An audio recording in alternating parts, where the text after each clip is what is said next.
In 2001, fewer than 30,000 Nigerians had access to an analog mobile phone market.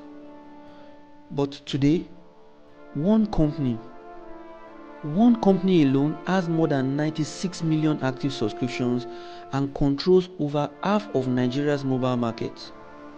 That company is MTN. So how did they do it?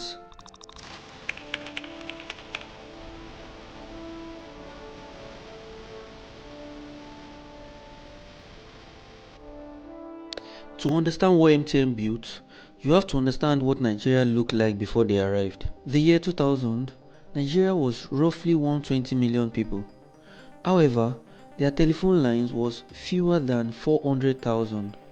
That's 500,000 telephone lines for an entire nation of 120 million people. Getting a Nitel line was not just a purchase, it was a miracle. You have to know somebody who knows somebody. You paid facilitation fees, you waited years, and even eventually when you get connected, the line still barely works. Nigeria wasn't a saturated market. In fact, it was the exact opposite. It was an enormous market waiting to be connected. In January 2001, the NCC held a GSM spectrum auction. It was transparent, it was public, the kind of thing that Nigeria had never done before. 3 companies paid $285 million each for a license. That was an enormous bet for Nigeria at the time. And the 3 companies were MTN, Econet Wireless, and MTEL, the government operator.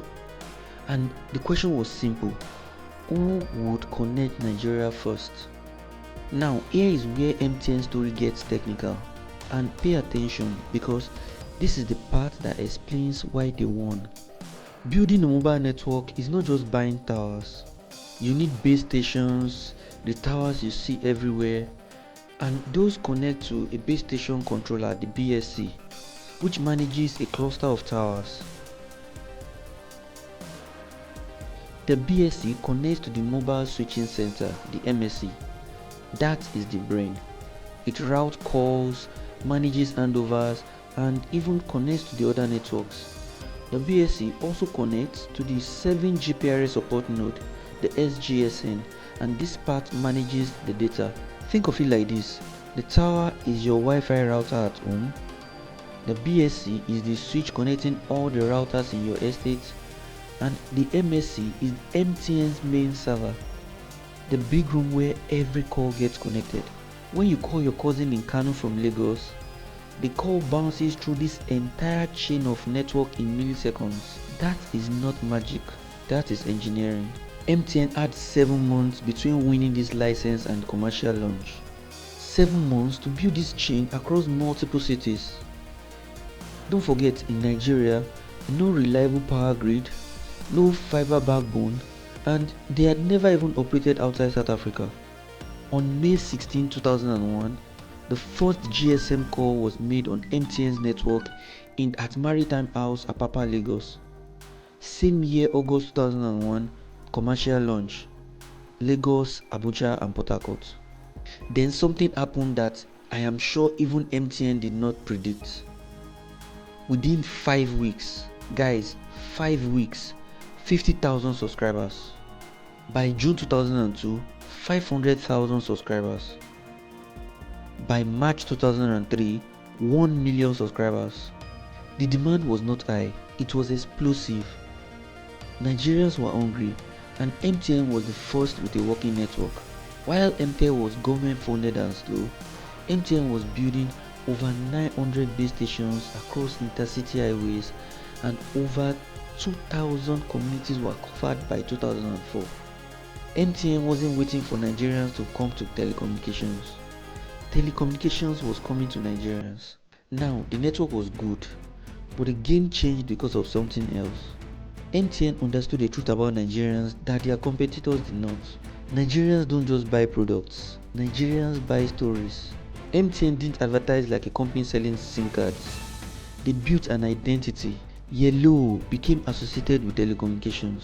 Everywhere you go was not just a slogan. MTN was trying to convince Nigerians that wherever life took you, MTN will be there. They sponsored the Super Eagles, they launched Project Fame. They didn't only compete on network, They competed for space on Nigerians' minds. In 2003, Globacom came with per second billing. That was the pricing revolution. But MTN matched it within months and even went further. Caller tunes, free midnight calls, Africa's first prepaid BlackBerry service.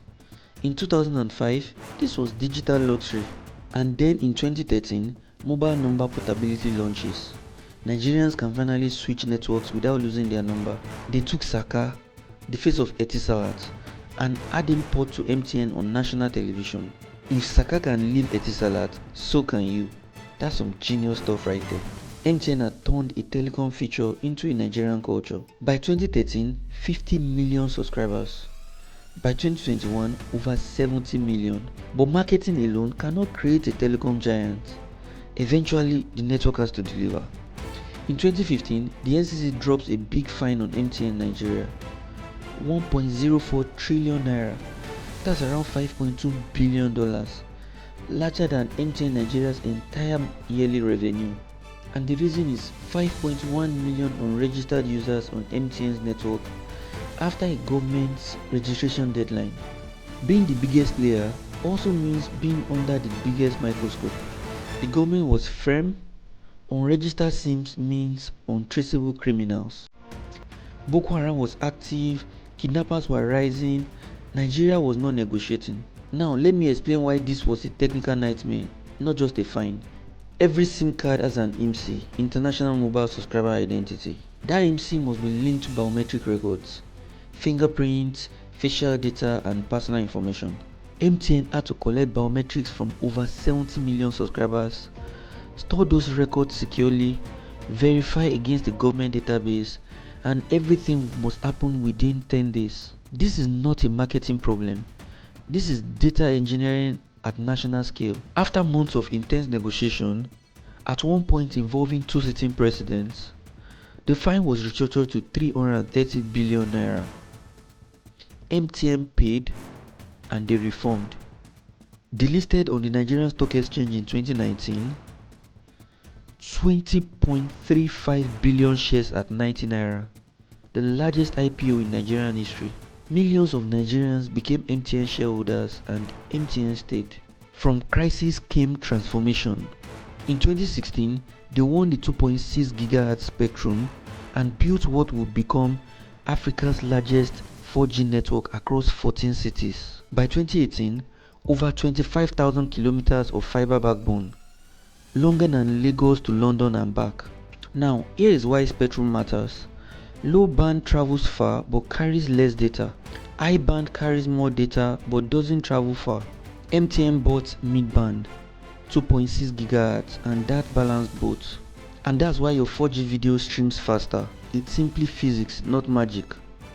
By 2022, MTN launched Nigeria's first commercial 5G network.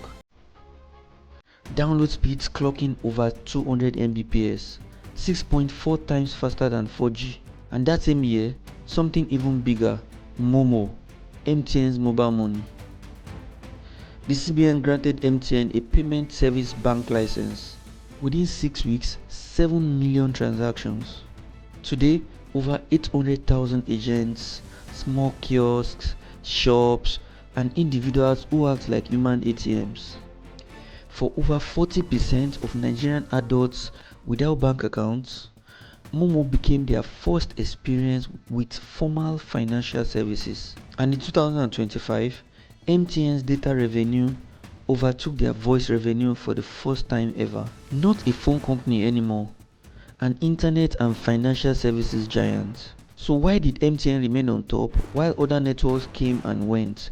Let me give you the real answer. It's not luck. First, timing. They arrived when Nigeria was starved. Second, scale. They built infrastructure faster than anyone. Third, marketing. They convinced Nigerians that yellow meant connection. Fourth, innovation. They are always the first in doing everything. 3G, 4G, 5G, MoMo, they were the first. And finally, consistency. 25 years of always showing up. The story of MTN is in many ways the story of mobile telecom revolution itself. But somehow, after 25 years, it is still number one. So not simply that it became the best, but that it kept finding a way to remain there. So let's give MTN their flowers. If you enjoyed this story, I would like you to do something for me. Drop your first MTN prefix in the comment section. 0803 006. Make we see who gets seniority pass. If you enjoyed this video, please hit the like button. It tells YouTube to push this video to more people. Subscribe to my channel and follow for more telecom stories and technical explainers like this. I am Niger Telco Guy. Stay smart, stay connected, and I'll see you on the next one.